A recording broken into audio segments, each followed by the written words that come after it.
Good evening, my dear students and children. Today we are going to study about verbs and auxiliary verbs. आज हम लोग क्रिया और सहायक क्रिया के बारे में और इनके महत्व के बारे में सीखेंगे। तो चलिए शुरू करते हैं आज की क्लास। प्रियतम अवतार मेहर बाबा की जय। ये हमारे मेंटोर्स हैं, professor S V. Arya sir and mister B B. Singh sir.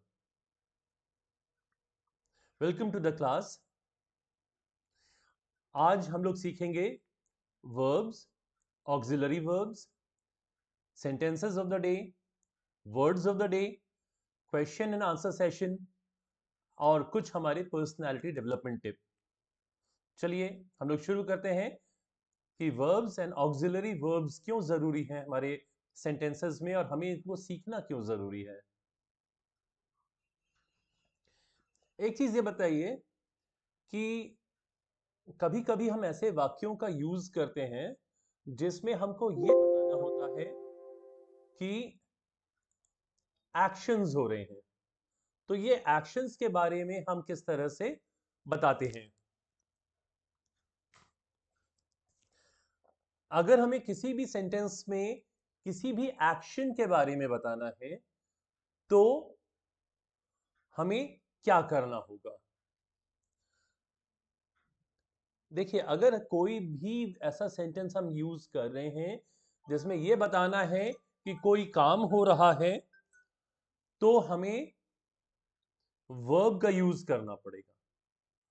Verb यानी क्रिया, या फिर हमें किसी ना किसी ऑक्सिलरी वर्ब का यूज करना पड़ेगा, यानी सहायक क्रिया का हमें इस्तेमाल करना पड़ेगा। We will have to use a verb और एन ऑक्सिलरी वर्ब।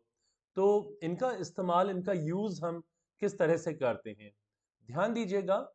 पहले की क्लासेस में हमने सीखा है कि verbs are nothing but action words.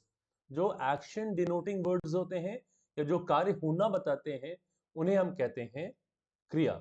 और क्रिया को मदद करने वाले जो शब्द होते हैं उन्हें हम बोलते हैं सहायक क्रिया या ऑक्सिलरी वर्ब या हेल्पिंग वर्ब। यहां आप एक पिक्चर देख रहे हैं, एक चित्र आप देख रहे हैं जिसमें एक टीचर है जिनका नाम है श्रीमती रानी जैन। वो बच्चों को पढ़ा रही हैं। तो क्या कार्य हो रहा है कि एक टीचर अपने बच्चों को पढ़ा रही है। इसमें एक्शन क्या है? एक्शन है पढ़ाना, बच्चों को पढ़ा रही है।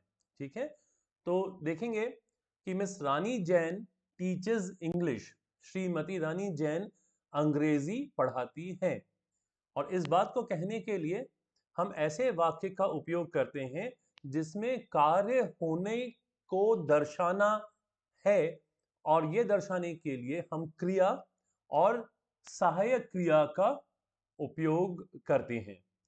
यानी to say this action of teaching, we use verbs and auxiliary verbs in the sentences. All right? इसलिए कार्य दर्शाने के लिए वाक्यों में हमें क्या उपयोग करना है? To show action in a sentence, we have to use what? We have to use this kriya. We have to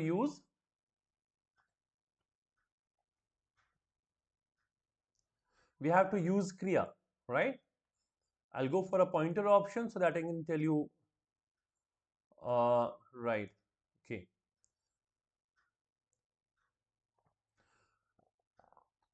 हमें क्रिया का उपयोग करना है, या फिर यह भी हो सकता है कि हमको क्रिया के साथ में और सहायक क्रिया का भी उपयोग हम कर सकते हैं। वी कैन यूज वर्ब और verb and auxiliary verb together. इनको साथ में भी हम उपयोग में ले सकते हैं और किसी भी वाक्य में हम एक्शन दिखा सकते हैं, हम कार्य करना दिखा सकते हैं। दिन भर में हम कितने ही ऐसे सेंटेंसेस यूज करते हैं जिससे हम ये बताते हैं कि कहीं कोई कार्य हो रहा है।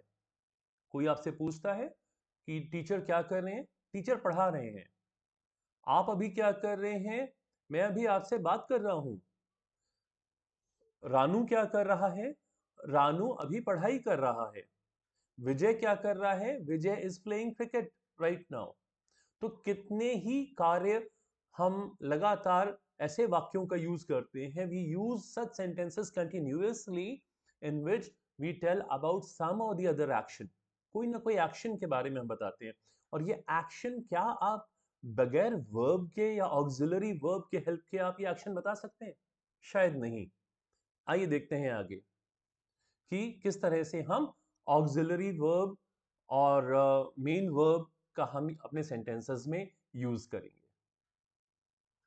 यहां पे एक एग्जाम्पल है।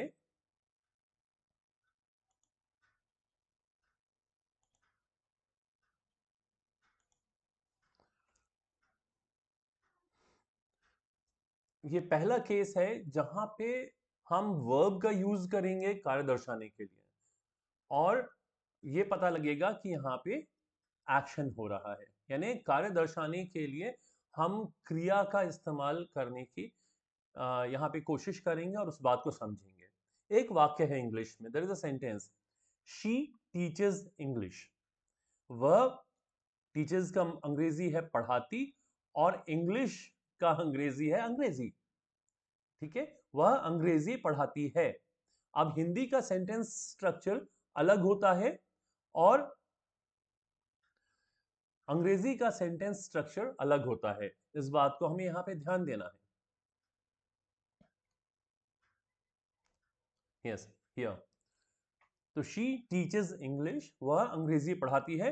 इसमें शी जो है वो that is a pronoun because it is used in place of name, और टीचर्स एक वर्ब है या क्रिया है, और कुछ अदर वर्ड्स हैं उसमें है इंग्लिश।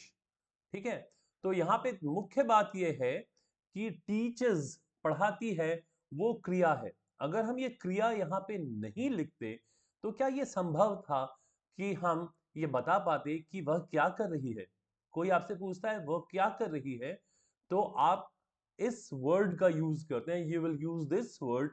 वह अंग्रेजी पढ़ाती है, वह पढ़ाती है। पढ़ाती मतलब कि ये एक क्रिया है, क्रिया की मदद से आपने इस बात को अपने सामने वाले को समझाया कि वह क्या कर रही है। राइट? तो वाक्य में क्रिया कार्य का होना दर्शाता है। अतः एक्शन वाक्य में, एक्शन वाक्य ना जिसमें कोई भी कार्य का होना पता लग रहा है, में क्रिया का होना आवश्यक है। बगैर क्रिया के आप ये कार्य नहीं कर सकते हैं। यही एक वर्ब का इंपॉर्टेंस है, उसका महत्व है। To depict an action, to depict an action in a sentence, action word, verb is essential. Okay, तो यहां पे there is a second case in this sentence without verbs but with auxiliary verbs. अब ऐसे sentence भी आपके सामने आएंगे या आप उनको यूज करेंगे जो जिसमें क्रिया का उपयोग नहीं किया गया है, किंतु सहायक क्रिया के उपयोग से वाक्य बना है, यानी हेल्पिंग वर्ब से वाक्य बना है।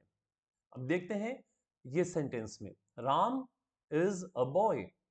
राम है लड़का, राम एक लड़का है।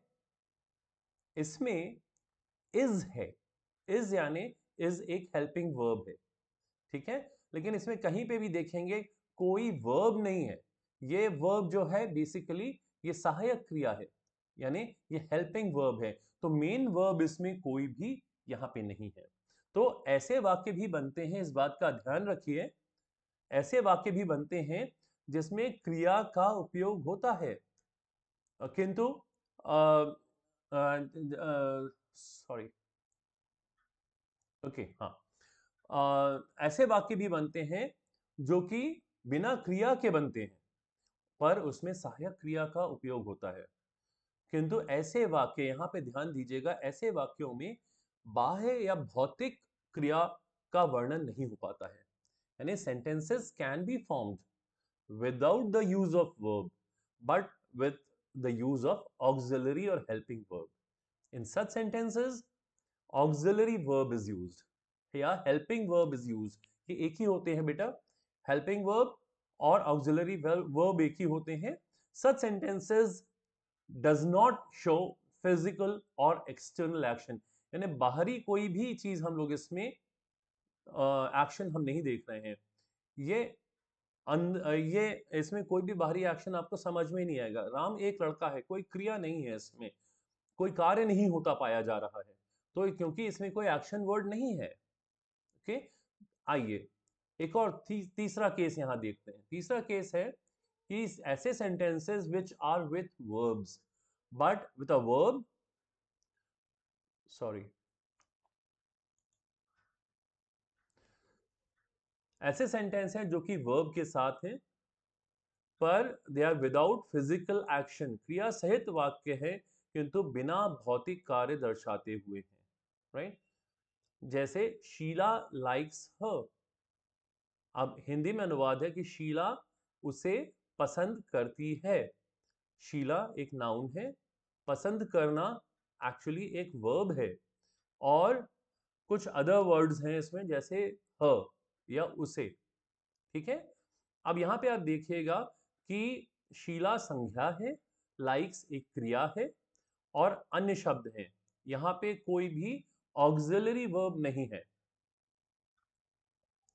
इसमें कोई भी ऑक्सिलरी वर्ब इसमें नहीं है, बल्कि इसमें यहाँ पे वर्ब है। तो ध्यान दीजिएगा, ऐसे वाक्य भी बनते हैं जिसमें क्रिया का उपयोग तो होता है किंतु सहायक क्रिया का उपयोग नहीं होता है। और ऐसे वाक्यों में कोई आप बाह्य गतिविधि नहीं देख पाते, बाह्य क्रिया यानी बाहर से देखे जाने वाली आपको चीजें समझ में नहीं आएगी। कोई किसी को पसंद करता है या नहीं पसंद करता है, या बाहर से देख के समझ नहीं सकते हैं। तो ऐसे ऐसे वाक्यों, ऐसी कोई बात आप अगर कहना चाहते हैं, ऐसी बात अगर आप कुछ कहना चाहते हैं, तो इस प्रकार के सेंटेंसेस यहाँ पे बनेंगे जिसमें आपको ऑक्सिलरी वर्ब की जरूरत इस केस में नहीं पड़ेगी। और आप कहेंगे शीला लाइक्स हर, शीला उसको पसंद करती है। ठीक है ना, कोई एक बच्ची है, उसको वो पसंद करती है। तो we'll see here that sentences can be formed with the use of verb but does not show which does not show physical or external action. Now sentences can be formed with use of verb but does not show physical or external action. In such sentences auxiliary or helping verb is not used. एक और sentence हम लोग देखते हैं, एक और case हम लोग देखते हैं, sentences using verb and auxiliary verb, क्रिया और सहायक क्रिया दोनों का ही उपयोग हो रहा है इस प्रकार के सेंटेंस में। ऑलराइट, तो यहां पे हम लोग देखेंगे सेंटेंस है Reena is studying history. Reena इतिहास पढ़ रही है। रीना इज नाउन, हिंदी में इसे संज्ञा कहते हैं। इज यानी है, जो कि एक हेल्पिंग या ऑक्सिलरी वर्ब है, यह सहायक क्रिया है। स्टडिंग पढ़ रही है, पढ़ रही वर्ब है, पढ़ना वर्ब है, क्रिया है। इतिहास या हिस्ट्री जो है वो अदर वर्ड्स है, अन्य शब्द है। ठीक है, तो यहां पे आप देखेंगे कि आपको यहां पे ये है या इज ऑक्सिलरी वर्ब के रूप में मिल रहा है, और पढ़ना वर्ब के रूप में मिल रहा है, मतलब ऑक्सिलरी वर्ब भी सेंटेंस में है और वर्ब भी सेंटेंस में है। तो कुछ वाक्य ऐसे भी बनते हैं जिनमें दोनों चीजों का इस्तेमाल होता है, दोनों पार्ट्स ऑफ स्पीचेस का यूज होता है, ऑक्सिलरी वर्ब और वर्ब दोनों यूज होता है। ठीक है, और इस इन दोनों के उपयोग से किसी भी बाह्य गतिविधि को जो बाहर से आप देख सकते हैं, पढ़ने को आप देख सकते हैं कि रीना इतिहास पढ़ रही है, आप बाहर से देख सकते हैं, तो किसी भी बाहर से देखे जा सकने वाले क्रिया को या कार्य को अगर आपको कहना है, तो आप इस तरह के सेंटेंसेस को यूज करेंगे जिसमें हेल्पिंग वर्ब भी होगा और वर्ब भी होगा। राइट, तो sentences can be formed by using auxiliary verbs and verbs together which show physical or external action, बाहरी actions को दिखाते हैं। My dear students, I will request you to form at least 1 to 2 sentences with all the 4 cases, okay, using all the 4 cases, and आप चारों cases के लिए, हर एक case के लिए आप सॉरी आप हर एक केस के लिए कम से कम 1 से 2 वाक्य बनाकर या तो व्हाट्सएप ग्रुप में इंग्लिश की क्लास के या टेलीग्राम ग्रुप में आप जरूर भेजें, ताकि उन्हें हम लोग देख सकें, चेक कर सकें अप्रिशिएट, आपकी तारीफ हम कर पाएं कि देखिए आपने कितना अच्छा सेंटेंसेस बनाए, कितना अच्छा आप इंग्लिश सीख रहे हैं।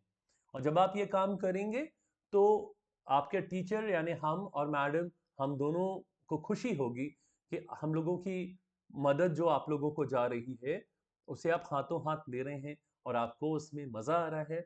आपके भीतर एक पॉजिटिव चेंज आ रहा है, ठीक है, जो कि लक्ष्य है इस क्लास का। Okay, next. चलिए अब हम समझते हैं आज की क्लास में कि ऑक्सिलरी वर्ब क्या है। वर्ब्स हम अगली क्लास में समझेंगे, आज हम हेल्पिंग वर्ब को ही समझने की कोशिश करते हैं। और ये बहुत इंपॉर्टेंट टॉपिक है, very very important topic, so please be careful in understanding this. If you can not understand anything, you can write to me in a chat box or in the groups also, that is Telegram and WhatsApp group. Please, कुछ भी समझ में नहीं आए तो निसंकोच रूप से do not hesitate in writing to us, please write to us, okay. हर एक गलती बहुत अच्छी टीचर होती है। Every mistake that you can commit is a very good teacher, it will make you learn new things, okay. Okay, यहाँ पे हम लोग देख रहे हैं ऑक्सिलरी वर्ब। इसमें खास बात ऑक्सिलरी वर्ब में क्या है, इस केस में हम सीखेंगे सिंगुलर और सारे टेंसेस के लिए, यानी ऐसे सहायक क्रिया के बारे में सीखने वाले हैं जो कि एक वचन है और तीनों काल के लिए। तीनों काल यानी भूतकाल, वर्तमान काल और भविष्य काल, ये तीन काल होते हैं, है ना। तो past tense, present tense and future tense. और फर्स्ट पर्सन होता है, फर्स्ट पर्सन यानी आई यानी मैं जो बोल रहा है, सेकंड पर्सन जो सुन रहा है, और थर्ड पर्सन जिसके बारे में बात हो रही है। अच्छा, यहाँ जरूरी नहीं है पर्सन मतलब कोई व्यक्ति हो, कोई वस्तु भी हो सकती है, कोई स्थान भी हो सकता है, राइट। चलिए, तो आज हम समझने की कोशिश करते हैं, ध्यान दीजिएगा, एक वचन के बारे में, इसमें बहुवचन की बात नहीं हो रही है। और तीनों कालों को में अगर कोई भी वाक्य हम बनाते हैं, अगर कोई भी सेंटेंस हम बनाते हैं, तो उसे सेंटेंस को हम किस तरह से बनाएंगे, ये हम यहाँ पे सीखने वाले हैं, ओके। तो यहाँ पे आप देखेंगे, पहले पास्ट टेंस की हम बात कर रहे हैं, फर्स्ट पर्सन यानी हम अपने बारे में बात कर रहे हैं, हम बोल रहे हैं, तो हम अपने बारे में, I am talking about myself. तो how will I talk about myself, I will write, past tense है इसलिए वॉज, और मैं यानी आई वॉज ड्रिंकिंग वाटर, मैं पानी पी रहा था, राइट। प्रेजेंट टेंस में आई एम ड्रिंकिंग वाटर, यहाँ पे वॉज की जगह एम आ जाएगा, मैं पानी पी रहा हूं, अगर हम पानी पी रहे हैं तो। और भविष्य में अगर बोलना है तो आई विल बी, यहाँ पे ब्रैकेट में बी है, देखिए विल के साथ बी आएगा। आई विल ड्रिंक वाटर, मैं पानी पीऊंगा, या I will be drinking water, मैं पानी पी रहा होऊंगा, या आई शैल ड्रिंक वाटर, मैं शायद, शैल में शा होता है, श से मतलब है शायद, मैं आई शैल, मैं पानी पी सकता हूं, पीऊंगा पक्का नहीं है, आई शैल, या आई शैल बी ड्रिंकिंग वाटर, ठीक है। अच्छा, तो मैं पानी पी रहा होऊंगा शायद। अब सेकंड पर्सन यानी एक व्यक्ति दूसरे से बात कर रहे हैं, तो दूसरा सेकंड पर्सन यानी यू यानी तुम यानी आप। You were going to Delhi, तुम दिल्ली जा रहे थे। You are going to Delhi, तुम दिल्ली जा रहे हो। You will go to Delhi, तुम दिल्ली जाओगे। यू शैल, तुम्हें जाना चाहिए, जाओगे नहीं जाओगे पता नहीं, you shall go to Delhi, तुम्हें जाना चाहिए। अब जाओगे नहीं जाओगे ये तुम्हारे ऊपर है। You shall be going to Delhi, तुम शायद दिल्ली जा रहे होगे। You will be going to Delhi, जब हम फोन करेंगे तो तुम दिल्ली जा रहे होगे, ऐसा बोलना है, तो इस तरह से। थर्ड पर्सन, अब जिसके बारे में बात हो रही है, राइट, तो ही और शी, मेल है तो ही, फीमेल है तो शी, वॉज। अब ये वॉज, ओके, पास्ट टेंस में was, she was playing cricket, वो क्रिकेट खेल रही थी। शी इज प्लेइंग क्रिकेट, वो क्रिकेट खेल रही है। She will be playing cricket और she will play cricket. She shall play cricket, वो खेलेगी या वो शायद खेलेगी, ओके। थर्ड पर्सन में जब यहां पे आप देखेंगे ये अदर देन ह्यूमन बींग्स है, यानी ह्यूमन बींग्स यानी मनुष्य। अब मनुष्यों के अलावा अगर आपको बात करनी है, छोटे छोटे कीट पतंगे भी इसी श्रेणी में आ जाते हैं, या वस्तुएं भी यहाँ पे, things and insects and small creatures, every such thing they fall under this category. Okay, so इनके बारे में हम यूज करते हैं it okay.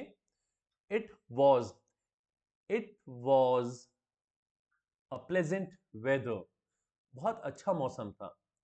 It is a pleasant weather, बहुत अच्छा मौसम है। It will be pleasant tomorrow, आपने देख लिया है, मौसम की जानकारी है। It will be pleasant tomorrow, कल बहुत अच्छा मौसम रहेगा। You can use shall also, shall and be. Okay, now third person में we can make a sentence like this also, इस तरह भी हम लोग सेंटेंसेस बना सकते हैं। दिस वॉज, है ना, वॉज यानी क्यों, क्योंकि पास्ट टेंस है। तो दिस वॉज अ ब्यूटिफुल रोज, ये एक बहुत खूबसूरत गुलाब था। दिस इज अ ब्यूटिफुल रोज, बहुत अच्छा गुलाब है। दिस, यहाँ पे हम लोग इस जगह पे दिस और सब्जेक्ट, सब्जेक्ट है ना, रोज के बारे में बात करें। This rose was given to the minister, यह रोज मिनिस्टर को दिया गया था। दिस रोज इज माइन, यह रोज मेरा है। दिस विल, है ना, this subject, this will be my book, ये बुक मेरी होगी, अभी नहीं है, मेरी होगी, बिकॉज मैं खरीदने वाला हूं इसको। This book will be mine, ये किताब मेरी होगी। दिस बुक, सब्जेक्ट है बुक, शैल बी माइन, इसे मेरा होना चाहिए, क्योंकि शायद मैं इसे खरीदूं, पक्का नहीं है, शायद खरीदूं। लाइकवाइज थर्ड पर्सन में दिस, दैट, दिस मतलब जो हमारे पास है ना, उसको हम बोलते हैं दिस, जो भी चीज हमारे पास हो। For example, I got a mug of tea, this पास में, ये दूर होगा तो दैट, राइट। हमारे हाथ में मोबाइल फोन है, हमारे पास है, अगर दूर होगा तो दैट, पास होगा तो दिस। ओके, एंड सिंगुलर में दिस एंड दैट, अगर ये प्लूरल होगा जिसके बारे में हम लोग नेक्स्ट क्लास में पढ़ेंगे, तो दीज एंड दोज हो जाएगा। ओके, तो यहाँ पे दिस वॉज हो जाता, दिस वॉज हो जाता है थर्ड पर्सन में। That was a beautiful picture, वो एक अच्छी पिक्चर थी। That was a wonderful movie, एक बहुत अच्छी मूवी हम लोगों ने देखी। तो उसके बारे में बात करें कि शोले, यानी शोले के बारे में बात करेंगे, that was a wonderful movie. Okay, या that movie was very good, that movie was very good, subject बीच में आ जाएगा। That is a good picture, एक बहुत अच्छा चित्र है। That picture is very good, वो पिक्चर जो है ना, वो पिक्चर जो तुम दिखा रहे हो वो बहुत अच्छी है। ठीक है, that will be a good movie, ये मूवी अच्छी होगी। That shall be a good movie, वो मूवी अच्छी होनी चाहिए शायद। Alright, so that movie will be very good, that movie shall be very good. Okay, तो इस तरह से आप लोग इनके सेंटेंसेस बनाइए, इस चार्ट का आप लोग यूज करिए। ये पूरा का पूरा वीडियो आप लोगों को इंग्लिश चैंपियन चंदर करके एक यूट्यूब चैनल हम लोग ने बनाया हुआ है, उस यूट्यूब चैनल में आप इसे देख सकते हैं। इसका लिंक्स भी, इसके लिंक हम ग्रुप्स में भेज देंगे, उसमें भी आप इसे देख सकते हैं। पर प्लीज़ इसको जितना प्रैक्टिस करेंगे उतना अच्छा इंग्लिश होगा। ध्यान रखिएगा, बगैर टेंसेस के, बगैर ऑक्सिलरी टेंसेस के आप एक्शन यानी क्रिया नहीं दिखा सकते हैं। और ज़्यादातर बातें हम लोग क्रिया के होने वाले कार्यों के बारे में हम लोग ज़्यादा बात करते हैं, है ना। एक आम जिंदगी में हम ज़्यादातर बातें, कोई काम हो रहा है उसके बारे में बात करते हैं, और जब भी काम जो हो रहा है, जो कार्य हो रहा है उसके बारे में बात करेंगे, तो हमें वर्ब्स एंड ऑक्सिलरी वर्ब्स को हमें यूज करना ही होगा। तो जब भी कार्य के बारे में बात होगी तो डेफिनेटली समझ जाइए कि हम लोग वर्ब्स का यूज करेंगे। तो अच्छा है कि हम वर्ब्स और ऑक्सिलरी वर्ब्स का यूज सीख जाएं, ठीक है, और इसके लिए हम लोग प्रैक्टिस करें। ठीक है, दूर से बैठ के हम लोग इसको नहीं सीख पाएंगे, हमें तो गोता लगाना पड़ेगा इंग्लिश के समुद्र में, तभी हम इसे सीख पाएंगे। Right, okay. नेक्स्ट है, ये अभी हम लोग देख रहे हैं सिंगुलर के बारे में सीख रहे थे, अब यहाँ पे ये प्लूरल आ गया है। ऑक्सिलरी वर्ब्स प्लूरल में कैसे यूज होते हैं। तो प्लूरल में जब फर्स्ट पर्सन और सेकंड पर्सन साथ में हो जाते हैं, देखिए फर्स्ट और सेकंड यानी मैं और आप एक हो जाएंगे तो हो जाता है वी। ओके, वी, ठीक है। वी यानी हम, मैं और तुम मिलके बनते हैं हम। तो यहाँ पे पास्ट टेंस में बोलते हैं we were going to Delhi, हम दिल्ली मिल के जा रहे थे। We are going to Delhi, we will be going to Delhi, we shall be going to Delhi. अच्छा, अब थर्ड पर्सन में हो जाता है दे, वे, बोलते हैं ना वो लोग, वे लोग, है ना। तो दे वर गोइंग टू दिल्ली, जो दूर हैं उनके लिए, उनको दिखा के अपन बोल सकते हैं they were going to Delhi. They are going to Delhi, अभी जा रहे हैं Delhi. They will be going to Delhi और they shall be going to Delhi, है ना, वो शायद जाएं दिल्ली। इसी तरह थर्ड पर्सन में होता है एक और, वो है दोज वर माई फ्रेंड्स, वो मेरे दोस्त थे। दोज फ्रेंड्स वर माइन, वो मेरे फ्रेंड थे, मेरे दोस्त थे, ठीक है। दोज, अच्छा, those are, those are my friends, वो मेरे दोस्त हैं।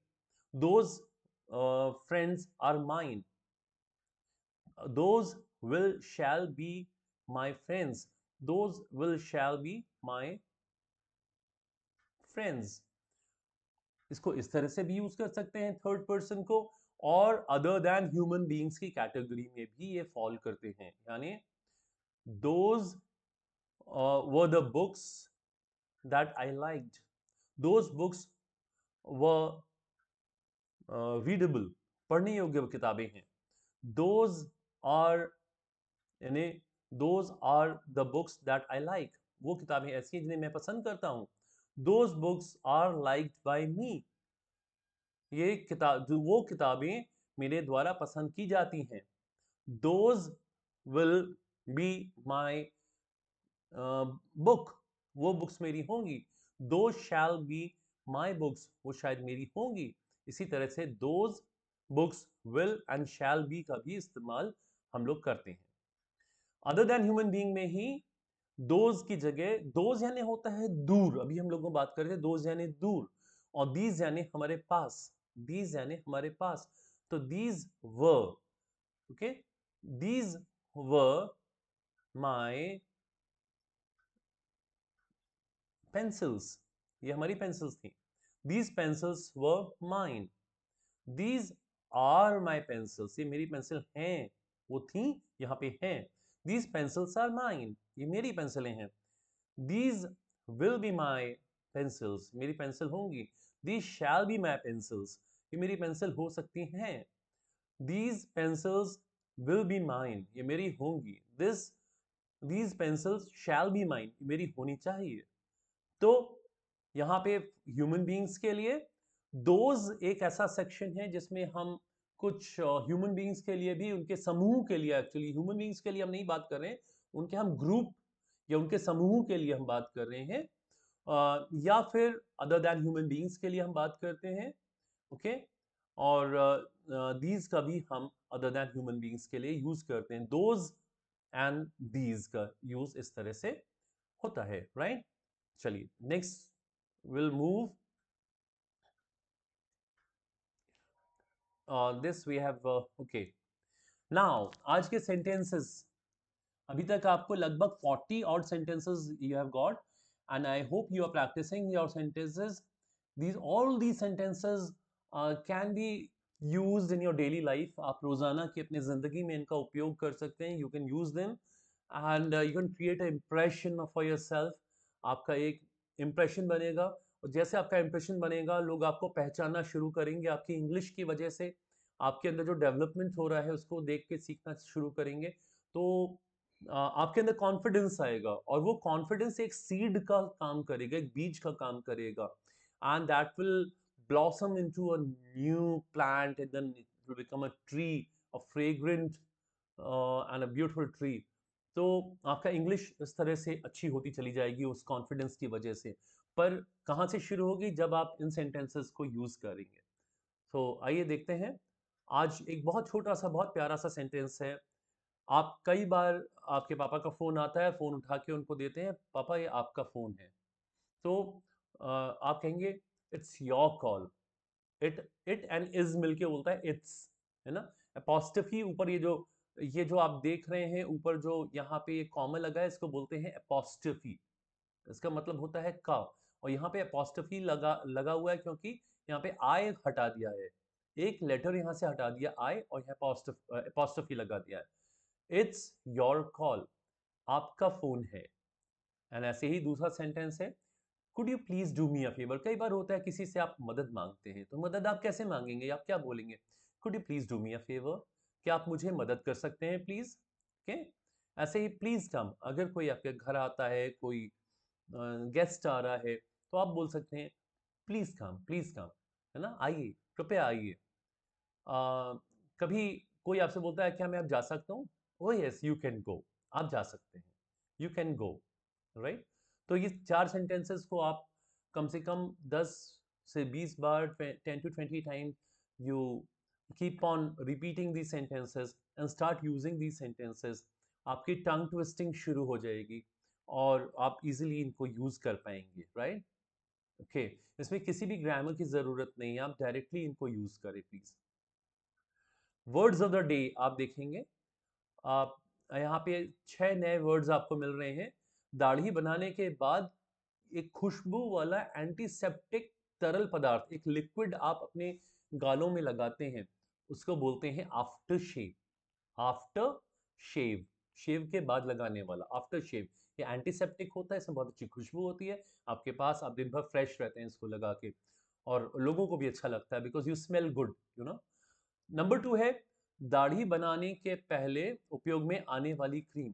दाढ़ी बनाते हैं हम लोग, जो लड़के हैं, और वो क्रीम का यूज करते हैं ब्रश पे लगा के, उसको बोलते हैं shaving cream. Shaving cream, right. ऐसे ही चाहे हमारे बच्चे हों चाहे बच्चियां हों, चाहे मेल्स हैं चाहे फीमेल्स हैं, वो एक खुशबू लगाना पसंद करते हैं। नहाने धोने के बाद, बाहर जाने के पहले खुशबू लगाते हैं, है ना, ताकि बाद में अगर पसीना भी आता है, स्वेट करते हैं हम, तो भी हमें हमारे जो ओडर ना आए, हमारे यानी महक ना आए हमारे शरीर से, तो एक हम लोग खुशबू लगाते हैं। ये खुशबुएं दो तरह की होती हैं, एक वो होती हैं जो कृत्रिम खुशबू है ना। कृत्रिम यानी बनाई गई, मनुष्य के द्वारा द्वारा बनाई गई, human being has made it, so in a factory. This is known as perfume. आर इसमें थोड़ा साइलेंट होता है हल्का सा, परफ्यूम, ओके, परफ्यूम नहीं है, दिस इज परफ्यूम, ओके। ऐसे ही एक है तरल रूप से प्राकृतिक खुशबू है ये। प्राकृतिक खुशबू जो कि कपड़ों पे भी छिड़का छिड़का जाता है, उसे हम बोलते हैं सेंट। ये नेचुरल ज्यादा होता है, और इसको हम बोलते हैं सेंट, SCENT।